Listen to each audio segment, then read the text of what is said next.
ನಮಸ್ಕಾರ ವೀಕ್ಷಕರೇ, ಈಗ ತಾನೇ ಬಂದಂತ ಸುದ್ದಿ, ಇವತ್ತಿನ ಬ್ರೇಕಿಂಗ್ ನ್ಯೂಸ್, ಇವತ್ತಿನ ಗುಡ್ ನ್ಯೂಸ್ ಮತ್ತು ಇವತ್ತಿನ ನ್ಯೂ ಅಪ್ಡೇಟ್ ಏನೆಂದರೆ ರಾಜ್ಯದ ಗೃಹಲಕ್ಷ್ಮಿ ಯೋಜನೆಯ 29ನೇ ಕಂತು, ಹೌದು ಗೆಳೆಯರೆ, 29ನೇ ಕಂತು ಬಿಡುಗಡೆ ಶೀಘ್ರವೇ ಮಹಿಳೆಯರಿಗೆ ಖಾತೆಗೆ ಜಮಾ ಆಗುವಂತ ಸಾಧ್ಯತೆ. ಗೆಳೆಯರೆ, ಗೃಹ ಜ್ಯೋತಿ ಯೋಜನೆಯಲ್ಲಿ 2026 ಮತ್ತು 27ನೇ ಸಾಲಿನಲ್ಲಿ ಬಜೆಟ್ನಲ್ಲಿ ಮಂಡಲಾದಂತಹ ವಿಶೇಷವಾದ ಮಾಹಿತಿ ಬಂದಿದೆ. ಅದರ ಬಗ್ಗೆ ತಿಳಿದುಕೊಳ್ಳೋಣ. ಪಡಿತರ ಚೀಟಿದಾರರಿಗೆ ಬಂತು ಖಡಕ್ ಎಚ್ಚರಿಕೆ ಗೆಳೆಯರೆ.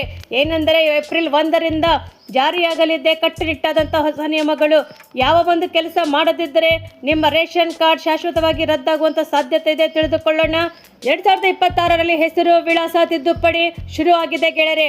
ಹಾಗಾಗಿ ಸರಿಪಡಿಸಿಕೊಳ್ಳದಿದ್ದರೆ ಯಾವ ಸೌಲಭ್ಯಗಳಿಂದ ನೀವು ವಂಚಿತರಾಗಬಹುದು ಅಥವಾ ನಿಮ್ಮ ಕಾರ್ಡ್ ರದ್ದಾಗಬಹುದು. ತಿಳಿದುಕೊಳ್ಳಿ. ಪ್ಯಾನ್ ಕಾರ್ಡ್ ಯಾವ ಕೆಲಸ ಮಾಡದಿದ್ದರೆ ನಿಮ್ಮ ಪ್ಯಾನ್ ಕಾರ್ಡ್ ಕೂಡ ರದ್ದಾಗುವಂತ ಸಾಧ್ಯತೆ ಇದೆ ಎಂಬ ಮಾಹಿತಿ ಬಂದಿದೆ. ಮತ್ತು ರಾಜ್ಯದ ಹಲವೆಡೆ ಕಡೆ ಧಾರಾಕಾರ ಮಳೆಯಾಗುವಂತ ಸಾಧ್ಯತೆ. 3 ಜಿಲ್ಲೆಗಳಿಗೆ ಆರೆಂಜ್ ಅಲರ್ಟ್ ಅನ್ನು ಕೊಡಲಾಗಿದೆ ಎಂದು ಹವಾಮಾನ ಇಲಾಖೆ ತಿಳಿಸಿದೆ ಗೆಳೆಯರೆ. ತಾವು ನಮ್ಮ ಚಾನೆಲ್ಗೆ ಮೊದಲು ಬಾರಿ ಭೇಟಿ ನೀಡ್ತಾ ಇದ್ರೆ ದಯವಿಟ್ಟು ಸಬ್ಸ್ಕ್ರೈಬ್ ಮಾಡಿ, ಪಕ್ಕದಲ್ಲಿರುವಂತಹ ಬೆಲ್ ಅನ್ನು ಒತ್ತಿ ಹಾಗೂ ಲೈಕ್ ಮಾಡಿ. ಈ ಎಲ್ಲ ಮಾಹಿತಿಗಳ ವಿವರವನ್ನು ತಿಳಿಯಬೇಕಾದ್ರೆ ದಯವಿಟ್ಟು ಗೆಳೆಯರೆ ತಾವು ಈ ವಿಡಿಯೋವನ್ನು ಪೂರ್ತಿಯಾಗಿ ನೋಡಿ. ರಾಜ್ಯದ ಮಹಿಳೆಯರಿಗೆ ಗುಡ್ ನ್ಯೂಸ್ ಏನೆಂದರೆ ರಾಜ್ಯ ಸರ್ಕಾರದ ಮಹತ್ವಾಕಾಂಕ್ಷೆಯಾದಂತಹ ಗೃಹಲಕ್ಷ್ಮಿ ಯೋಜನೆಯ 29ನೇ ಕಂತಿನ ಹಣ, ಹೌದು ಗೆಳೆಯರೆ, 29ನೇ ಕಂತಿನ ಹಣ ಬಿಡುಗಡೆಯಾಗಿದ್ದು ಮುಂದಿನ 2-3 ದಿನಗಳಲ್ಲಿ ಮಹಿಳೆಯರ ಖಾತೆಗೆ ಜಮಾ ಆಗಲಿದೆ ಎಂದು ಕೂಡ ಹೇಳಲಾಗುತ್ತಿದೆ. ಅಲ್ಲದೆ ಚಿತ್ರದುರ್ಗ ಜಿಲ್ಲೆಯ ಒಟ್ಟು 3,88,341 ಫಲಾನುಭವಿಗಳಿಗೆ ಈ ಯೋಜನೆಯ ಲಾಭ ದೊರಕಿದೆ ಎಂದು ಕೂಡ ಹೇಳಲಾಗುತ್ತಿದೆ. ಮತ್ತು ಕಂತಿಗಾಗಿ ಸರ್ಕಾರ ಒಟ್ಟು 77,66,82,000 ರೂಪಾಯಿಗಳು ಬಿಡುಗಡೆ ಮಾಡಿದೆ ಕೂಡ ಎಂದು ಹೇಳಲಾಗುತ್ತಿದೆ. ರಾಜ್ಯ ಸರ್ಕಾರ ಮಹಿಳೆಯರ ಆರ್ಥಿಕ ಸ್ಥಿತಿಯನ್ನು ಬಲಪಡಿಸುವ ಸಲುವಾಗಿ ಈ ಉದ್ದೇಶದಿಂದ ಜಾರಿಗೆ ತಂದಿರುವಂತಹ ಮಹತ್ವಾಕಾಂಕ್ಷೆಯಾದಂತಹ ಯೋಜನೆಗಳಲ್ಲಿ ಒಂದಾಗಿರುವಂತಹ ಗೃಹಲಕ್ಷ್ಮಿ ಯೋಜನೆಯು ಕುಟುಂಬದ ಮುಖ್ಯ ಮಹಿಳೆಗೆ ಪ್ರತಿ ತಿಂಗಳು 2,000 ರೂಪಾಯಿ ಹಣವನ್ನು ನೇರವಾಗಿ ಬ್ಯಾಂಕ್ ಖಾತೆಗೆ ಜಮಾ ಆಗುವಂತೆ ಈ ಮೂಲಕ ಯೋಜನೆ ಲಕ್ಷಾಂತರ ಮಹಿಳೆಯರಿಗೆ ಅವರ ಜೀವನದಲ್ಲಿ ಆರ್ಥಿಕ ಭದ್ರತೆಯನ್ನು ಬೆಳಕು ತಂದಿದೆ ಎಂದು ಕೂಡ ಹೇಳಲಾಗುತ್ತಿದೆ. ಈ ಯೋಜನೆಯ ಪ್ರಮುಖವಾಗಿ ಉದ್ದೇಶ ಏನೆಂದರೆ ಮಹಿಳೆಯರನ್ನು ಆರ್ಥಿಕವಾಗಿ ಸಬಲೀಕರಣವನ್ನಾಗಿ ಮಾಡುವುದು ಮತ್ತು ಮನೆ ನಡೆಸುವಂತಹ ಹೊಣೆಗಾರಿಕೆಯನ್ನು ಹೊಂದಿರುವಂತಹ ಮಹಿಳೆಯರಿಗೆ ಸರ್ಕಾರದಿಂದ ನೇರವಾಗಿ ಸಹಾಯ ದೊರಕುವಂತೆ, ಆತ್ಮವಿಶ್ವಾಸ ಹೆಚ್ಚಾಗುವಂತೆ ಮತ್ತು ರಾಜ್ಯ, ಗ್ರಾಮೀಣ ಮತ್ತು ನಗರ ಪ್ರದೇಶಗಳಲ್ಲಿ ಅನೇಕ ಮಹಿಳೆಯರು ಹಣವನ್ನು ಮನೆ ಖರ್ಚು, ಮಕ್ಕಳ ಶಿಕ್ಷಣ, ಆರೋಗ್ಯ ಹಾಗೂ ಸಣ್ಣ ಉಳಿತಾಯಕ್ಕೆ ಬಳಸುತ್ತಿದ್ದಾರೆ ಎಂದು ಕೂಡ ಮಾಹಿತಿ ಬಂದಿದೆ. ಅಲ್ಲದೆ ಗೃಹಲಕ್ಷ್ಮಿ ಯೋಜನೆ ಆರಂಭವಾದ ನಂತರ ಮಹಿಳೆಯರ ಜೀವನದಲ್ಲಿ ಗಮನಾರ್ಹ ಬದಲಾವಣೆಗಳು ಕಂಡು ಬಂದಿದೆ ಎಂದು ಕೂಡ ಹೇಳಲಾಗುತ್ತಿದೆ. ಹಲವಾರು ಕುಟುಂಬಗಳಲ್ಲಿ ಮಹಿಳೆಯರ ಪಾಲಿಗೆ ಹೆಚ್ಚಿನ ಗೌರವ ದೊರಕುತ್ತಿದೆ ಮತ್ತು ಆರ್ಥಿಕ ಸಹಾಯದಿಂದ ತಮ್ಮ ಅಗತ್ಯಗಳನ್ನು ಸಹ ಸ್ವತಂತ್ರವಾಗಿ ಪೂರೈಸಿಕೊಳ್ಳಲು ಅವಕಾಶ ಕೂಡ ಪಡೆದಿದ್ದಾರೆ ಎಂದು ಕೂಡ ಹೇಳಲಾಗುತ್ತಿದೆ. ಇನ್ನು ಈ ಯೋಜನೆ ಮೂಲಕ ರಾಜ್ಯ ಸರ್ಕಾರವು ಮಹಿಳಾ ಸಬಲೀಕರಣ ದಿಕ್ಕಿನಲ್ಲಿ ಮಹತ್ವದ ಹೆಜ್ಜೆ ಇಟ್ಟಿದೆ ಮತ್ತು ಗೃಹಲಕ್ಷ್ಮಿ ಯೋಜನೆಯು ಕೇವಲ ಹಣಕಾಸಿನ ಸಹಾಯವಲ್ಲ, ಮಹಿಳೆಯರಿಗೆ ಗೌರವ ಮತ್ತು ಆತ್ಮಸ್ಥೈರ್ಯ ಹೆಚ್ಚಿಸುವಂತಹ ಸಾಮಾಜಿಕ ಕ್ರಾಂತಿಯಾಗಿದೆ ಎಂದು ಕೂಡ ಹೇಳಬಹುದು. ಒಟ್ಟಿನಲ್ಲಿ ಗೃಹಲಕ್ಷ್ಮಿ ಯೋಜನೆಯು ಕರ್ನಾಟಕದ ಮಹಿಳೆಯರಿಗೆ ಆಶಾಕಿರಣವಾಗಿದ್ದು ಕುಟುಂಬಗಳ ಆರ್ಥಿಕ ಸ್ಥಿರತೆ ಮತ್ತು ಸಾಮಾಜಿಕ ಭದ್ರತೆಯನ್ನು ಅಥವಾ ಅಭಿವೃದ್ಧಿಯನ್ನು ಮಹತ್ವದ ಕೊಡುಗೆಯನ್ನು ನೀಡುತ್ತಿದೆ ಎಂದು ಕೂಡ ಹೇಳಬಹುದು. ಮತ್ತೊಂದು ವಿಶೇಷವಾದ ಮಹತ್ವದ ಮಾಹಿತಿ ಅಂದರೆ ಕರ್ನಾಟಕದ ಕಾಂಗ್ರೆಸ್ ಸರ್ಕಾರ 2023ರ ವಿಧಾನಸಭೆ ಚುನಾವಣೆಯ ಸಂದರ್ಭದಲ್ಲಿ ನೀಡಿದಂತಹ ಪಂಚ ಗ್ಯಾರಂಟಿ ಯೋಜನೆಗಳಲ್ಲಿ ಒಂದಾದಂತಹ ಗೃಹ ಜ್ಯೋತಿ ಯೋಜನೆಯು ವಿದ್ಯುತ್ ಸರಬರಾಜು ಕಂಪನಿಗಳು ಎಸ್ಕಾಂಗಳಿಗೆ ಎಷ್ಟೊಂದು ನಷ್ಟವಾಗಿದೆ ಕೂಡ ಹೇಳಬಹುದಾಗಿದೆ. ಇದರ ಬಗ್ಗೆ ಸದಾ ಚರ್ಚೆ ಕೂಡ ವಿಚಾರವಾಗಿದೆ ಎಂದು ಕೂಡ ಹೇಳಬಹುದಾಗಿದೆ. ಪ್ರತಿ ಮನೆಗೂ 200 ಯೂನಿಟ್ ಉಚಿತ ವಿದ್ಯುತ್ ನೀಡಬೇಕೆಂಬ ಉದ್ದೇಶದಿಂದ ಜಾರಿಯಾದ ಗೃಹ ಜ್ಯೋತಿ ಯೋಜನೆಯು ಸಹ ಕರ್ನಾಟಕ ಸರ್ಕಾರದಲ್ಲಿ ಕಾಂಗ್ರೆಸ್ ಸರ್ಕಾರವು ಕ್ರಾಂತಿಕಾರಕ ಹೆಜ್ಜೆಗಳಲ್ಲಿ ಒಂದಾಗಿದೆ ಎಂದು ಕೂಡ ಹೇಳಬಹುದು. 2026 ಮತ್ತು 27ನೇ ಸಾಲಿನಲ್ಲಿ ಬಜೆಟ್ ಮಂಡನಿಸಿದ ಹಣಕಾಸು ಸಚಿವರಾದಂತಹ ಮುಖ್ಯಮಂತ್ರಿ ಸಿದ್ದರಾಮಯ್ಯ ಸರ್ ಅವರು ಗೃಹ ಜ್ಯೋತಿ ಯೋಜನೆಗೆ ಪ್ರಸಕ್ತ ವರ್ಷದಲ್ಲಿ 10,578 ಕೋಟಿ ಮೀಸಲು ಇರಿಸಲಾಗಿದೆ ಎಂದು ಕೂಡ ಘೋಷಣೆ ಮಾಡಿದ್ದಾರೆ. ಗೃಹ ಜ್ಯೋತಿ ಫಲಾನುಭವಿಗಳು ಎಷ್ಟು? ಕರ್ನಾಟಕದಲ್ಲಿ ವಿದ್ಯುತ್ ಸರಬರಾಜು ಕಂಪನಿಗಳ ಮಾಹಿತಿ ಪ್ರಕಾರ ರಾಜ್ಯದಲ್ಲಿ ಗೃಹ ಜ್ಯೋತಿ ಯೋಜನೆ ಫಲಾನುಭವಿಗಳು ಎಷ್ಟು ತಿಳಿದುಕೊಳ್ಳಬಹುದಾಗಿದೆ. ಗೃಹ ಜ್ಯೋತಿ ಯೋಜನೆಯಲ್ಲಿ 2023 ಆಗಸ್ಟ್ನಿಂದ ಫೆಬ್ರವರಿ 2026 ತನಕ ಫಲಾನುಭವಿಗಳ ಸಂಖ್ಯೆಯನ್ನು ಎಸ್ಕಾಂಗಳಿಗೆ ನೀಡಿದ್ದಾರೆ. ರಾಜ್ಯದಲ್ಲಿ ಒಟ್ಟು ಗೃಹ ಜ್ಯೋತಿ ಯೋಜನೆ ಫಲಾನುಭವಿಗಳ ಸಂಖ್ಯೆ 1,66,75,123 ಆಗಿದೆ ಎಂದು ಹೇಳಲಾಗುತ್ತಿದೆ ಗೆಳೆಯರೆ. ಗೃಹ ಜ್ಯೋತಿ ಯೋಜನೆ ಅಡಿಯಲ್ಲಿ ಅನೇಕರು ಲಾಭವನ್ನು ಪಡೆದಿದ್ದಾರೆ ಎಂದು ಕೂಡ ಹೇಳಬಹುದಾಗಿದೆ. ಯಾಕೆಂದರೆ ಪ್ರತಿ ಯೋಜನೆಯಲ್ಲಿ ರಾಜ್ಯ ಸರ್ಕಾರದಿಂದ ಪ್ರತಿ ಮನೆಗೂ 200 ಯೂನಿಟ್ ಉಚಿತವಾಗಿ ವಿದ್ಯುತ್ ನೀಡಲು ಅನುಮೋದನೆ ಮಾಡಿದಂತೆ ಇದು ಸರ್ಕಾರದ ಮಹತ್ವಾಕಾಂಕ್ಷೆಯಾದಂತಹ ಯೋಜನೆ ಕೂಡ ಹೇಳಬಹುದಾಗಿದೆ. ಕರ್ನಾಟಕದ ಕಾಂಗ್ರೆಸ್ ಸರ್ಕಾರವು ಪ್ರತಿ ಮನೆಗೂ 200 ಯೂನಿಟ್ ಅನ್ನು ಉಚಿತವಾಗಿ ನೀಡುತ್ತಾ ಬಂದಿದೆ. 2023ರಿಂದ 2026ರವರೆಗೂ ಉಚಿತವಾದ ವಿದ್ಯುತ್ ಯೂನಿಟ್ಗಳನ್ನು ಸರಬರಾಜು ಮಾಡ್ತಾನೆ ಇದೆ. ಕರ್ನಾಟಕ ಕಾಂಗ್ರೆಸ್ ಸರ್ಕಾರದ ಮಹತ್ವಾಕಾಂಕ್ಷೆಯಾದಂತಹ ಗೃಹ ಜ್ಯೋತಿ ಯೋಜನೆ ಸಹ ಪಂಚ ಗ್ಯಾರಂಟಿ ಯೋಜನೆಯಲ್ಲಿ ಕೂಡ ಇದು ಮಹತ್ವಾಕಾಂಕ್ಷೆಯಾದಂತಹ ಯೋಜನೆ ಎಂದು ಕೂಡ ಹೇಳಲಾಗುತ್ತಿದೆ. ರಾಜ್ಯ ಸರ್ಕಾರದ ಪಡಿತರ ಚೀಟಿದಾರರಿಗೆ ಬಂತು ಒಂದು ಬಿಗ್ ಶಾಕ್. ಏನೆಂದರೆ ಏಪ್ರಿಲ್ 1ರಿಂದ ಜಾರಿಯಾಗಲಿದೆ ಹೊಸ ಕಟ್ಟುನಿಟ್ಟಿನ ಹೊಸ ನಿಯಮಗಳು. ಕೆಲಸ ಯಾವುದು ಮಾಡದಿದ್ದರೆ ರೇಷನ್ ಕಾರ್ಡ್ ಶಾಶ್ವತವಾಗಿ ರದ್ದಾಗುವಂತ ಸಾಧ್ಯತೆ ಇದೆ ಎಂದು ಕೂಡ ಹೇಳಲಾಗುತ್ತಿದೆ. ಬಡವರು ಹಸಿವು ನೀಗಿಸಲು ಸರ್ಕಾರವು ನೀಡುತ್ತಿದ್ದಂತ ಉಚಿತ ಪಡಿತರ ವ್ಯವಸ್ಥೆಗಳಲ್ಲಿ ಭಾರಿ ಬದಲಾವಣೆಗಳು ಆಗುತ್ತಿದ್ದಾವೆ ಮತ್ತು ಅನರ್ಹ ಮತ್ತು ನಕಲಿ ಫಲಾನುಭವಿಗಳಿಗೆ ಬಿಸಿ ಮುಟ್ಟಿಸಲು ಮತ್ತು ನೈಜ ಬಡವರಿಗೆ ನ್ಯಾಯ ಒದಗಿಸಲು ಕೇಂದ್ರ ಸರ್ಕಾರವು ತಂತ್ರಜ್ಞಾನ ಆಧಾರಿತ ಕಟ್ಟುನಿಟ್ಟಿನ ಹೊಸ ಮಾರ್ಗಸೂಚಿಗಳನ್ನು ಸಿದ್ಧಪಡಿಸಲಾಗಿದೆ ಎಂದು ಕೂಡ ಹೇಳಲಾಗುತ್ತಿದೆ. ಮತ್ತು ಏಪ್ರಿಲ್ 1ರಿಂದ ಹೊಸ ನಿಯಮಗಳು ದೇಶಾದ್ಯಂತ ಜಾರಿಗೆ ಬರಲಿದ್ದು ಪಡಿತರ ಚೀಟಿದಾರರು ಎಚ್ಚೆತ್ತುಕೊಳ್ಳಬೇಕು. ಇದು ಅನಿವಾರ್ಯವಾಗಿದೆ ಎಂದು ಕೂಡ ಹೇಳಲಾಗುತ್ತಿದೆ. ನಿಮ್ಮ ಮನೆಗೆ ಬರುತ್ತಿದ್ದ ಉಚಿತ ಅಕ್ಕಿ ಮತ್ತು ಇತರ ದಿನಸಿ ವಸ್ತುಗಳನ್ನು ಸಂಪೂರ್ಣವಾಗಿ ನಿಂತು ಹೋಗಲಿದೆ ಎಂದು ಕೂಡ ಹೇಳಲಾಗುತ್ತಿದೆ. ಯಾಕೆಂದ್ರೆ ಹೊಸ ನಿಯಮಾವಳಿಗಳು ಸಂಪೂರ್ಣವಾಗಿ ವಿವರವನ್ನು ಕೊಡ್ತಾ ಇದ್ದೀವಿ, ಅದನ್ನು ತಿಳಿದುಕೊಳ್ಳಿ ಗೆಳೆಯರೆ. KYC ಕಡ್ಡಾಯ ನಿರ್ಲಕ್ಷ್ಯ ಮಾಡಿದ್ದರೆ ನಿಮ್ಮ ಪಾಲಿನಲ್ಲಿರುವಂತಹ ಪಡಿತರ ಚೀಟಿ ಕಟ್ಟಾಗುವಂತ ಸಾಧ್ಯತೆ ಇದೆ. KYC ನಿರ್ಲಕ್ಷ್ಯ ಮಾಡಬೇಡಿ. ಯಾಕೆಂದ್ರೆ ಹೊಸ ನಿಯಮದ ಪ್ರಕಾರ ಪಡಿತರ ಚೀಟಿಯಲ್ಲಿ ಹೆಸರುಗಳು ಪ್ರತಿಯೊಬ್ಬರು ಸದಸ್ಯರ ಕಡ್ಡಾಯವಾಗಿ KYC ಪ್ರಕ್ರಿಯೆಗಳನ್ನು ಪೂರ್ಣಗೊಳಿಸಲೇಬೇಕು. ಕೇವಲ ಕುಟುಂಬದ ಸದಸ್ಯರು ಮಾತ್ರವಲ್ಲದೆ ಕಾರ್ಡಿನಲ್ಲಿರುವಂತಹ ಪ್ರತಿಯೊಬ್ಬರು ತಮ್ಮ ಬೆರಳಚ್ಚು ಅಥವಾ ಮುಖದ ಗುರುತನ್ನು ನೀಡಲೇಬೇಕು. ಹಾಗೂ ನಿಮ್ಮ ಹತ್ತಿರದ ನ್ಯಾಯಬೆಲೆ ಅಂಗಡಿಗಳಿಗೆ ತೆರಳಿ ಇದನ್ನು ಮಾಡಿಸಬಹುದಾಗಿದೆ. ಇಲ್ಲವೇ ಕೇಂದ್ರ ಸರ್ಕಾರದ ಮೇರಾ ರೇಷನ್ ಆ್ಯಪ್ ಡೌನ್ಲೋಡ್ ಮಾಡಿ ಅದನ್ನು ಮಾಡಿಕೊಂಡು ಮನೆಯಲ್ಲೇ ಕುಳಿತು ಫೇಸ್ ಅಥೆಂಟಿಕೇಶನ್ ಕೂಡ ಮೂಲಕ ಸುಲಭವಾಗಿ KYC ಮಾಡಿಸಬಹುದು. ನಿಗದಿತ ದಿನಾಂಕದೊಳಗಡೆ KYC ಮಾಡಿಸದಿದ್ದರೆ ವ್ಯಕ್ತಿಗಳನ್ನು ಹೆಸರಿಂದ ಡೇಟಾಬೇಸ್ನಿಂದ ಶಾಶ್ವತವಾಗಿ ಡಿಲೀಟ್ ಮಾಡಲಾಗುತ್ತದೆ ಎಂದು ಕೂಡ ಹೇಳಲಾಗುತ್ತಿದೆ. ಅದಕ್ಕಾಗಿ ಪ್ರತಿಯೊಬ್ಬ ವ್ಯಕ್ತಿಯು ಅವರ ಪಾಲಿನ ಅಕ್ಕಿ ಅಥವಾ ಗೋಧಿಯನ್ನು ಸಂಪೂರ್ಣವಾಗಿ ಕಳೆದುಕೊಳ್ಳಬಹುದಾಗಿದೆ ಎಂದು ಕೂಡ ಹೇಳಲಾಗುತ್ತದೆ. ಹೊಸ ಕಾರ್ಡ್ ಆಕಾಂಕ್ಷಿಗಳಿಗೆ ಸಿಹಿ ಸುದ್ದಿಯನ್ನು ಕೂಡ ಮತ್ತು ಮಹಿಳೆಯರಿಗೆ ಮನೆಗೆ ಯಜಮಾನಿ ಎಂದು ಕೂಡ ಹೇಳಲಾಗುತ್ತಿದೆ. ಒಂದು ಕಡೆ ಕಟ್ಟುನಿಟ್ಟಾದಂತಹ ನಿಯಮಗಳಿದ್ದರೆ ಮತ್ತೊಂದು ಕಡೆ ಹೊಸ ಪಡಿತರ ಚೀಟಿದಾರರಿಗೆ ಕಾಯುತ್ತಿರುವಂತಹ ಲಕ್ಷಾಂತರ ಜನರಿಗೆ ಸರ್ಕಾರ ಭರ್ಜರಿ ಸಿಹಿ ಸುದ್ದಿಯೊಂದನ್ನು ಕೊಟ್ಟಿದೆ. ಹೊಸ ರೇಷನ್ ಕಾರ್ಡ್ ಪಡೆಯಲು ಇದ್ದ ವಾರ್ಷಿಕ ಆದಾಯದ ಮಿತಿಯನ್ನು ಸರ್ಕಾರ ಈಗ ಹೆಚ್ಚಿಸಿದೆ. ಉದಾಹರಣೆಗೆ ಮೆಟ್ರೋ ನಗರಗಳಲ್ಲಿ ಇದ್ದಂತಹ ಮೊದಲು 1 ಲಕ್ಷ ರೂಪಾಯಿ ಆದಾಯವನ್ನು ಮಿತಿಯನ್ನು ಈಗ 1,20,000 ರೂಪಾಯಿಗಳಿಗೆ ಏರಿಕೆ ಮಾಡಲಾಗಿದೆ ಎಂದು ಹೇಳಲಾಗುತ್ತಿದೆ. ಇದರಿಂದ ಬಡ ಮಧ್ಯಮದ ವರ್ಗದವರಿಗೆ ಅನುಕೂಲವಾಗಲಿದೆ. ಮತ್ತೊಂದು ಕಡೆ ಮಹತ್ವದ ನಿರ್ಧಾರ ಕೂಡ ಇದಾಗಿದೆ ಎಂದು ಹೇಳಬಹುದು. 18 ವರ್ಷ ಮೇಲ್ಪಟ್ಟಂತಹ ಮಹಿಳೆಯನ್ನು ಮಾತ್ರ ಕುಟುಂಬದ ಮುಖ್ಯಸ್ಥರನ್ನಾಗಿ ಪರಿಗಣಿಸಿ ರೇಷನ್ ಕಾರ್ಡ್ ನೀಡಲಾಗುತ್ತದೆ. ಒಂದು ವೇಳೆ ಮನೆಯಲ್ಲಿ ವಯಸ್ಸಾದಂತಹ ಮಹಿಳೆಯರು ಇಲ್ಲದಿದ್ದರೆ ಮಾತ್ರ ಪುರುಷರಿಗೆ ಮಾತ್ರ ಈ ಸ್ಥಾನವನ್ನು ಕೊಡಲಾಗುತ್ತದೆ ಎಂದು ಹೇಳಲಾಗುತ್ತಿದೆ. ಮಹಿಳಾ ಸಬಲೀಕರಣದತ್ತ ಇಟ್ಟ ದೊಡ್ಡ ಹೆಜ್ಜೆ ಕೂಡ ಇದು ಹೇಳಬಹುದಾಗಿದೆ ಗೆಳೆಯರೆ. ಕಚೇರಿಗಳಿಗೆ ಅಲೆದಾಡುವಂತಿಲ್ಲ. ಆನ್ಲೈನ್ ಅರ್ಜಿ ಮತ್ತು ಮನೆಯಲ್ಲೇ ಬಾಗಿಲಿಗೆ ಕುರಿತು ಅಧಿಕಾರಿಗಳು ಮುಟ್ಟಿಸುವಂತಹ ಕೆಲಸವನ್ನು ಮಾಡುತ್ತಿದ್ದಾರೆ ಎಂದು ಕೂಡ ಹೇಳಬಹುದು. ರೇಷನ್ ಕಾರ್ಡ್ ಮಾಡಿಸಲು ದಿನಗಟ್ಟಲೆ ಸರ್ಕಾರಿ ಕಚೇರಿಗಳಿಗೆ ಅಲೆದಾಡುವುದನ್ನು ಮತ್ತು ಮಧ್ಯವರ್ತಿಗಳಿಗೆ ಹಣ ಕೊಡಲು ಕಾಲ ಇನ್ಮುಂದೆ ಇರುವುದಿಲ್ಲ. ಯಾಕೆಂದರೆ ಹೊಸ ವ್ಯವಸ್ಥೆಯಲ್ಲಿ ಆಧಾರ್ ಕಾರ್ಡ್, ಆದಾಯದ ಪ್ರಮಾಣ ಪತ್ರ ಮತ್ತು ನಿವಾಸದ ದೃಢೀಕರಣವನ್ನು ವಿದ್ಯುತ್ ಬಿಲ್ಲನ್ನು ಬಳಸಿ ಆನ್ಲೈನ್ ಮೂಲಕವೇ ನೇರವಾಗಿ ಅರ್ಜಿ ಸಲ್ಲಿಸಬಹುದು.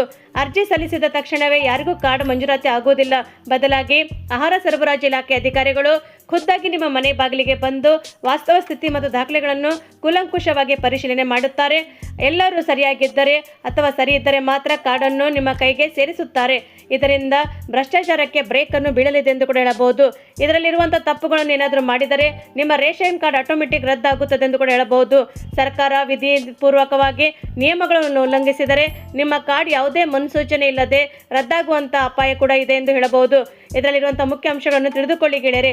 ಯಾಕೆಂದರೆ ಕುಟುಂಬದ ಸದಸ್ಯರು ಯಾರಾದರೂ ಆದಾಯದ ತೆರಿಗೆ ಪಾವತಿ ಮಾಡುತ್ತಿದ್ದರೆ ಅಂತವರಿಗೆ ಕಾರ್ಡ್ ರದ್ದಾಗುತ್ತದೆ ಎಂದು ಹೇಳಲಾಗುತ್ತಿದೆ. ಮತ್ತು ಕುಟುಂಬದಲ್ಲಿ ಸ್ವಂತ 4 ಚಕ್ರ ಕಾರು ಅಥವಾ ಇತರೆ ಐಷಾರಾಮಿ ವಾಹನಗಳಿದ್ದರೆ ರೇಷನ್ ಕಾರ್ಡ್ ಕಟ್ಟಾಗುತ್ತದೆ ಎಂದು ಕೂಡ ಹೇಳಲಾಗುತ್ತದೆ. ಕೃಷಿ ಬಳಕೆಯ ಟ್ರ್ಯಾಕ್ಟರ್ಗಳಿದ್ದರೆ ಇಂಥವ್ರು ಕೂಡ ವಿನಾಯಿತಿ ಇದೆ ಎಂದು ಹೇಳಬಹುದು. ಆದರೆ ನೀವು ಸತತವಾಗಿ 3 ತಿಂಗಳ ಕಾಲ ನ್ಯಾಯಬೆಲೆ ಅಂಗಡಿಗಳಲ್ಲಿ ಪಡಿತರವನ್ನು ಪಡೆದುಕೊಳ್ಳದಿದ್ದರೆ ಮಾತ್ರ ನಿಮ್ಮ ರೇಷನ್ ಕಾರ್ಡ್ ಕೂಡ ಅಗತ್ಯವಿಲ್ಲೆಂದು ಸರ್ಕಾರವೇ ನಿರ್ಧಾರ ಮಾಡಿ ನಿಮ್ಮ ಕಾರ್ಡ್ಗಳನ್ನು ಅನರದ್ದು ಮಾಡಬಹುದಾಗಿದೆ. ಹಾಗಾದರೆ ಮನೆಯಲ್ಲಿ ಯಾರಾದರೂ ಮರಣ ಹೊಂದಿದ್ದರೆ ಅಥವಾ ಹೆಣ್ಣು ಮಕ್ಕಳು ಮದುವೆಯಾಗಿ ಬೇರೆ ಮನೆಗೆ ಹೋಗಿದ್ದರೆ ತಕ್ಷಣವೇ ಅಂತಹ ಹೆಸರನ್ನು ಪಡಿತರದ ಚೀಟಿಯಿಂದ ತೆಗೆದು ಹಾಕಬೇಕಾಗಿದೆ. ಇದನ್ನು ಮುಚ್ಚಿಟ್ಟು ಅಥವಾ ಅದರ ಪಾಲಿನ ಅಕ್ಕಿಯನ್ನು ಪಡೆಯುತ್ತಿದ್ದರೆ ಭವಿಷ್ಯದಲ್ಲಿ ಇಡೀ ಕುಟುಂಬವೇ ರೇಷನ್ ಕಾರ್ಡನ್ನು ರದ್ದಾಗುವಂಥ ಜೊತೆಗೆ ದಂಡವನ್ನು ಕೂಡ ತೆರೆಯಬೇಕಾಗುತ್ತದೆ. ಹಾಗಾದರೆ ಪಡಿತರ ಚೀಟಿ ಹೊಂದಿದವರು ಪ್ರತಿಯೊಬ್ಬರು ಕೂಡಲೇ ತಮ್ಮ ಹತ್ತಿರದ ನ್ಯಾಯಬೆಲೆ ಅಂಗಡಿಗೆ ಭೇಟಿ ನೀಡಿ ತಮ್ಮ ಕುಟುಂಬದ ಎಲ್ಲ ಸದಸ್ಯರ KYC ಪ್ರಕ್ರಿಯೆಯನ್ನು ಮುಗಿಸುವುದು ಜಾಣತನ ಎಂದು ಹೇಳಲಾಗುತ್ತಿದೆ. ಸರ್ಕಾರದ ಹೊಸ ನಿಯಮಗಳನ್ನು ಬಡವರಿಗೆ ನೈಜ ಹಕ್ಕನ್ನು ದೊರಕಿಸಿಕೊಡುವಂತಹ ನಿಟ್ಟಿನಲ್ಲಿ ಅತ್ಯಂತ ಕಟ್ಟುನಿಟ್ಟಾಗಿ ನಿಯಮಗಳು ಜಾರಿಯಾಗುತ್ತಿವೆ ಎಂದು ಹೇಳಲಾಗುತ್ತಿದೆ. ಮತ್ತೊಂದು ವಿಶೇಷ ಮಾಹಿತಿ ಏನೆಂದರೆ 2026ರಲ್ಲಿ ರೇಷನ್ ಕಾರ್ಡ್ ಅಪ್ಡೇಟ್ ಮಾಡುವಂಥದ್ದು ಕಡ್ಡಾಯವಾಗಿರ್ತದೆ ಗೆಳೆಯರೆ. ಯಾಕೆಂದರೆ ಹೆಸರು ವಿಳಾಸ ತಿದ್ದುಪಡಿ ಶುರು ಆಗಲಿದೆ. ಈಗಾಗಲೇ ಸರಿಪಡಿಸಿಕೊಳ್ಳದಿದ್ದರೆ ಈ ಸೌಲಭ್ಯ ಮಿಸ್ ಮಾಡಿಕೊಳ್ಳಬಹುದು ನೀವು. ಯಾಕೆಂದರೆ ರೇಷನ್ ಕಾರ್ಡ್ ಇದ್ದರೂ ಕೂಡ ಪ್ರಯೋಜನ ಸಿಕ್ಕುತ್ತಿಲ್ಲ ಅಥವಾ ಹೆಸರು ವಿಳಾಸ ತಪ್ಪಿದ್ದರೆ ಮಾತ್ರ ನೀವು DBT ಮೂಲಕ ಹಣವನ್ನು ಕಟ್ಟಬಹುದಾಗಿದೆ. 2026ರ ಸರ್ಕಾರದ ಅಪ್ಡೇಟ್ ಮಾಡುವಂತ ನಿಟ್ಟಿನಲ್ಲಿ ಈಗ ರೇಷನ್ ಕಾರ್ಡ್ ತಿದ್ದುಪಡಿ ಪ್ರಕ್ರಿಯೆ ಇನ್ನಷ್ಟು ಸುಲಭವಾಗಿದೆ. ಹೆಸರು, ವಿಳಾಸ, ಕುಟುಂಬ ಸದಸ್ಯರ ಸೇರ್ಪಡೆ ಸೇರಿದಂತೆ ಹಲವು ಬದಲಾವಣೆಗಳನ್ನು ನೀವು ಈಗಲೇ ಸರಿಪಡಿಸಿಕೊಳ್ಳಬಹುದು. ಯಾಕೆಂದ್ರೆ ಇಂದಿನಿಂದಲೇ ನೀವು ರೇಷನ್ ಕಾರ್ಡ್ ಅಂದರೆ ಕೇವಲ ಆಹಾರ ಧಾನ್ಯ ಪಡೆಯುವುದಷ್ಟೇ ಅಲ್ಲದೆ ಇದು ವಿದ್ಯಾರ್ಥಿ ವೇತನ, ಆರೋಗ್ಯ ಯೋಜನೆ, ಮನೆ ಯೋಜನೆ ಮತ್ತು ಡಿಬಿಟಿ ಹಣ ಪಡೆಯಲು ಕೂಡ ಪ್ರಮುಖ ದಾಖಲೆ ಆಗಿದೆ ಎಂದು ಕೂಡ ಹೇಳಬಹುದು. ಯಾವ ತಿದ್ದುಪಡಿ ನೀವು ಮಾಡಿಕೊಳ್ಳಬಹುದು ಅಂದರೆ ಈಗ ನೀವು ರೇಷನ್ ಕಾರ್ಡಿನಲ್ಲಿ ಇರುವಂತಹ ಕೆಲವು ಬದಲಾವಣೆಗಳನ್ನು ಸುಲಭವಾಗಿ ಮಾಡಿಕೊಳ್ಳಬಹುದು. ಅಂದರೆ ಹೆಸರು ತಿದ್ದುಪಡಿ ಮಾಡುವುದು, ಹೊಸ ಸದಸ್ಯರ ಸೇರ್ಪಡೆ ಮಾಡುವುದು, ಸದಸ್ಯರ ಹೆಸರುಗಳನ್ನು ತೆಗೆದುಹಾಕುವುದು, ವಿಳಾಸ ಬದಲಾವಣೆ ಮಾಡುವಂಥದ್ದು, ಮೊಬೈಲ್ ಸಂಖ್ಯೆಗಳನ್ನು ಅಪ್ಡೇಟ್ ಮಾಡುವಂಥದ್ದು, ವರ್ಗಗಳ ಬದಲಾವಣೆಗಳು ಕೂಡ ಮಾಡಿಕೊಳ್ಳುವಂಥದ್ದು. ಹೀಗೆ ಸರಿಯಾದ ರೀತಿಯಲ್ಲಿ ನೀವು ಮಾಡಬೇಕಾಗುತ್ತದೆ ಗೆಳೆಯರೆ. ಸರಿಯಾದ ರೀತಿಯಲ್ಲಿ ಮಾಡೋದಕ್ಕೆ ಮುಖ್ಯ ಮಾಹಿತಿ ಏನಂದ್ರೆ ಸಣ್ಣ ಪುಟ್ಟ ತಪ್ಪುಗಳು ದೊಡ್ಡ ಸಮಸ್ಯೆ ತರಬಹುದಾಗಿದೆ. ಆಧಾರ್ ಕಾರ್ಡಿಗೆ ನಿಮ್ಮ ಹೆಸರು ಹೊಂದಾಣಿಕೆ ಆಗದಿದ್ದರೆ ಡಿಬಿಟಿ ಹಣ ಕೂಡ ಬರುವುದಿಲ್ಲ. ಸದಸ್ಯರು ಹೆಸರು ಇಲ್ಲದಿದ್ದರೆ ಅವರಿಗೆ ಸೌಲಭ್ಯ ಕೂಡ ಸಿಗುವುದಿಲ್ಲ. ವಿಳಾಸ ಸರಿಯಾಗಿರಬೇಕು, ಇಲ್ಲದಿದ್ದರೆ ಅದು ಕೂಡ ಸಮಸ್ಯೆ ತರುವಂತದ್ದಾಗಿದೆ.